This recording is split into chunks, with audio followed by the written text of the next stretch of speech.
Sir మీకు ప్రతిపక్ష హోదా అంశానికి సంబంధించి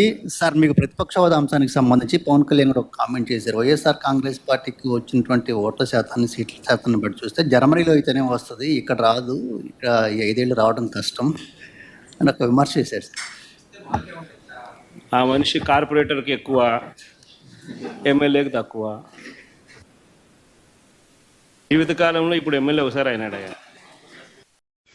దేవుడు తీసుకెళ్లినటువంటి తండ్రి శవం, నువ్వు పంపించినటువంటి బాబాయ్ శవం, ఈ 2 చావు మేళాలు కలిసొచ్చి నీ విజయానికి బ్యాండ్ మేళం అయ్యాయి గానీ, లేదంటే నువ్వు అసలు కార్యకర్తగా కూడా పనికిరానటువంటి ఖైదీవి. నువ్వు ముఖ్యమంత్రి అవడం ఏంటి మా దరిద్రం కాకపోతే?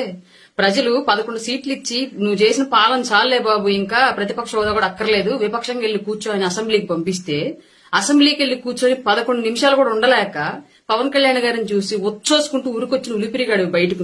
నువ్వు కూడా పవన్ కళ్యాణ్ గారిని మాట్లాడవేనా? 11 సంవత్సరాల పాటు అధికారం అంటే ఏంటో తెలియకపోయినప్పటికీ కూడా పోరాడి నీ ప్రభుత్వానికి తొడగొట్టి నిలబెట్టుకుని పార్టీని ఇవాళ రాష్ట్ర ప్రభుత్వం యొక్క గెలుపుతో పాటు కేంద్ర ప్రభుత్వంలో కూడా ప్రాతినిధ్యం వహించినటువంటి వ్యక్తి పవన్ కళ్యాణ్ గారు.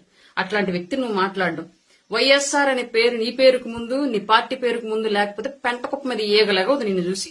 నువ్వు కూడా మాట్లాడటం బా చండాలంగా. ఇక రాజకీయాలకు పనికిరావు గానీ సర్దుకో సల్లగా, కేసుల వ్యవహారం తెలుసుకుని హాస్టల్ సెటిల్మెంట్లు చూసుకొని ఇంకా చెల్లి తల్లి కూడా ఉమ్మెత్తేస్తున్నారు. ఇక నీకు ఎందుకు?